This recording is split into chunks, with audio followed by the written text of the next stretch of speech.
Hello friends, welcome back to my YouTube channel. So বনবাণিজ্যিক চেনেলটিৰ অন্য এক ভিডিঅ'লৈ আপোনালোক পুনৰবাৰ স্বাগতম জনাইছোঁ। So friends, APSc তথা আসাম পাব্লিক সাৰ্ভিস কমিশন অৰ্থাৎ অসম লোকসেৱা আয়োগৰ ফালৰ পৰা পুনৰ নতুন পদসমূহ মুকলি কৰি দিয়া হৈছে। So বনবাণিজ্যিক সবিশেষ জানি ল'বলৈ পাৰিব, ভিডিঅ'টো শেষলৈকে চাব। আৰু বনবাণিজ্যিক এইখিনিতে কয় যে যদি আমাৰ চেনেলটিলৈ প্ৰথমবাৰ ভিজিট কৰিছে তেনে প্লিজ আমাৰ চেনেলটি সাবস্ক্ৰাইব কৰি ল'ব। লগত থকা যেটো বেল আইকন সেইটো আপোনালোকে ক্লিক কৰি ৰাখিব যেতিয়া আমি এনে ধৰণৰ চাকৰি ৰিলেটেড ভিডিঅ'সমূহ আপলোড দিওঁ। So সেই ভিডিঅ'সমূহ যাতে আপোনালোকে পোনপ্ৰথমে পাব পাৰে। Friends, আপোনালোকৰ এতিয়া নেম অফ দ্য পোষ্টৰ কথা ক'ব গ'লে জুনিয়ৰ ইঞ্জিনিয়াৰৰ কাৰণে পদসমূহ মুকলি কৰি দিয়া হৈছে under joint cadre of public works roads department and public works ডিপাৰ্টমেণ্টৰ ফালৰ পৰা। চ' এতিয়া আপোনালোকৰ নাম্বাৰ অফ পোষ্টৰ কথা ক'ব গ'লে 80টা পদ মুকলি কৰি দিয়া হৈছে। চ' এতিয়া কেটেগৰাইজ পদসমূহ ভাগ কৰি দিয়া হৈছে। এতিয়া অপেন কেটেগৰীৰ কাৰণে টোটেল 44টা পদ মুকলি কৰি দিয়া হৈছে। OBC আৰু MOBCৰ কাৰণে 25 দিয়া হৈছে। চ' তাৰপিছত আপোনালোকৰ ST টি ট্ৰাইব অৰ্থাৎ আপোনালোকৰ OBC আৰু MOBC টি ট্ৰাইবৰ কাৰণে বা আদিবাসী কমিউনিটিৰ কাৰণে সৰ্বমুঠ এটা পদ মুকলি কৰি দিয়া হৈছে। তাৰপিছত আপোনালোকৰ SCৰ কাৰণে এটা পদ মুকলি কৰি দিয়া হৈছে। STPৰ কাৰণে 5টা পদ মুকলি কৰি দিয়া হৈছে আৰু আপোনালোকৰ STH তথা হিলছৰ কাৰণে 4টা পদ। চ' এতিয়া সৰ্বমুঠ আপোনালোকৰ 80টা পদ মুকলি কৰি দিয়া হৈছে। যথেষ্ট ভালেখিনি পদ মুকলি কৰি দিছে। যদিহে আপোনালোকে পদসমূহৰ বাবে ইণ্টাৰেষ্টেড হয় বা আপোনালোকৰ যদিহে অৰ্হতা আছে এপ্লাই কৰি ল'বলৈ পাৰিব। আপোনালোকৰ এডুকেশ্যন কোৱালিফিকেশ্যনৰ কথা ক'ব গ'লে ইয়াতে 3 বছৰ আপোনালোকৰ ডিপ্ল'মা বিচৰা হৈছে ইন মেকানিকেল ইঞ্জিনিয়াৰিং আৰু বনবাণিজ্যিক যিটো আপোনালোকৰ ইয়াতে ডিপ্ল'মা বিচৰা হৈছে 3 বছৰীয়া এই 3 বছৰীয়া মেকানিকেল ইঞ্জিনিয়াৰিঙৰ যিখন ডিপ্ল'মা বিচৰা হৈছে এইখন আপোনালোকৰ ৰেগুলাৰ বেচিছত হ'বলৈ লাগিব।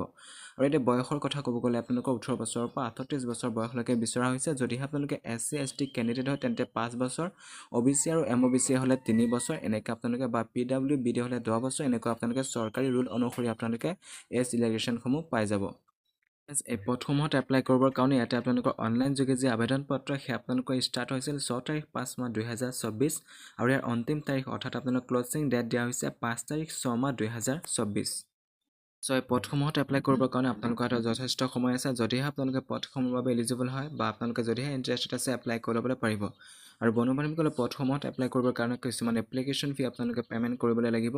চ' এতিয়া আপোনালোকৰ কেটেগৰাইজ ভাগ কৰি দিয়া হৈছে। জেনেৰেলৰ কাৰণে সৰ্বমুঠ আপোনালোকৰ 297.20 ৰুপিজ আপোনালোকে এপ্লিকেশ্যন ফি পে'মেণ্ট কৰিবলৈ লাগিব। SC ST OBC আৰু MOBCৰ কাৰণে সৰ্বমুঠ 197.20 ৰুপিজ। BPL আৰু PWD হ'লে আপোনালোকে 47.20 ৰুপিজ এপ্লিকেশ্যন ফি আপোনালোকে পে'মেণ্ট কৰিবলৈ লাগিব।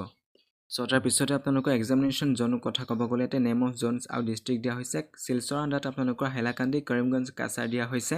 যোৰহাটৰ আণ্ডাৰত গোলাঘাট ডিব্ৰুগড় যোৰহাট মাজুলী চৰাইদেউ শিৱসাগৰ আৰু তিনিচুকীয়া দিয়া হৈছে।